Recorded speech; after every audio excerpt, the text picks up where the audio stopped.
Hello friends, എല്ലാവർക്കും പുതിയൊരു വീഡിയോയിലേക്ക് സ്വാഗതം. ഫ്രണ്ട്സ്, 2024 SSC GD എക്സാമിനേഷൻ നന്നായിട്ട് അറ്റൻഡ് ചെയ്തിരിക്കുന്ന എല്ലാ കാൻഡിഡേറ്റ്സിനും വളരെയധികം സന്തോഷം പകരുന്ന ഒരു വാർത്തയിലാണ് നമ്മളിപ്പോൾ വന്നിട്ടുള്ളത്. 24,000 വേക്കൻസിക്ക് വിളിച്ച ഈ ഒരു റിക്രൂട്ട്മെന്റിന്റെ നിലവിലെ വേക്കൻസി റിപ്പോർട്ട് അനുസരിച്ച് 46,617 വേക്കൻസിയിലേക്ക് എത്തിയിരിക്കുകയാണ്. ഈ ഒരു നോട്ടിഫിക്കേഷൻ വന്ന ടൈമിൽ നമ്മൾ പറഞ്ഞിരുന്നതാണ്, അതായത് ഈ ഒരു വേക്കൻസി ഉറപ്പായിട്ട് ഇൻക്രീസ് ആവുമെന്ന് പറഞ്ഞിട്ടുണ്ടായിരുന്നു. ഇപ്പോൾ അതേപടി സംഭവിച്ചിരിക്കുകയാണ്. അപ്പോൾ ഇതിൽ മെയിൽ കാൻഡിഡേറ്റ്സിന് 41,467 വേക്കൻസിയും ഫീമെയിൽ കാൻഡിഡേറ്റ്സിന് 5,150 വേക്കൻസിയാണ് ഓൾ ഇന്ത്യ വന്നിട്ടുള്ളത്. Total 46,617 vacancy. ഏറ്റവും കൂടുതൽ വേക്കൻസി റിപ്പോർട്ട് ആയിട്ടുള്ളത് CSFിലേക്കാണ്. ടോട്ടലായിട്ട് 13,632 വേക്കൻസി. രണ്ടാമത് BSFിലേക്കാണ് ഏറ്റവും കൂടുതൽ വേക്കൻസി റിപ്പോർട്ട് ആയിട്ടുള്ളത്, 12,076 വേക്കൻസി.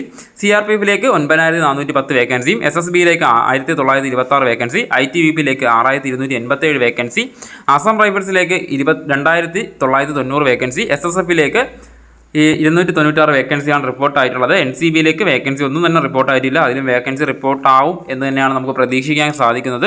അപ്പോൾ എന്തായാലും ഇത്രയും പോസ്റ്റുകളിലേക്ക് നിലവിൽ വേക്കൻസി ഇൻക്രീസ് ആയിരിക്കുകയാണ്. അതുപോലെ തന്നെ സ്റ്റേറ്റ് വൈസ് വേക്കൻസി നോക്കുമ്പോൾ കേരളത്തിൽ എല്ലാ ഏരിയസിലും, നക്സൽ അഫക്റ്റഡ് ഏരിയയിലും നോർമൽ ഏരിയസിലും ഫീമെയിൽസിനായാലും മെയിൽസിനായാലും വേക്കൻസീസ് ഇൻക്രീസ് ആയിട്ടുണ്ട്. നിങ്ങൾക്കത് ചെക്ക് ചെയ്യാവുന്നതാണ്. വെബ്സൈറ്റിൽ, പുതിയ SSCയുടെ വെബ്സൈറ്റിൽ ഇതെല്ലാം അപ്ഡേറ്റഡ് ആണ്. അപ്പോൾ എന്തായാലും ഇനി ഉടനെ തന്നെ ഇതിൻ്റെ ഒരു ഫിസിക്കൽ ടെസ്റ്റ് നമുക്ക് പ്രതീക്ഷിക്കാവുന്നതാണ്. അപ്പോൾ കഴിഞ്ഞ ദിവസങ്ങളിലായിരുന്നു ഈ ഒരു എക്സാമിൻ്റെ ആൻസർ കീയും കാര്യങ്ങളൊക്കെ വന്നത്. നിങ്ങളെല്ലാവരും മാർക്ക് ചെക്ക് ചെയ്തിട്ടുണ്ടാവും. അപ്പോൾ കട്ട് ഓഫും കാര്യങ്ങളൊന്നും പറയാൻ നമുക്കിപ്പോൾ സാധിക്കില്ല. എങ്കിൽ പോലും അത്യാവശ്യം നല്ല മാർക്കുള്ളവരെല്ലാവരും തന്നെ ഫിസിക്കലിൽ സ്റ്റാർട്ട് ചെയ്യുക.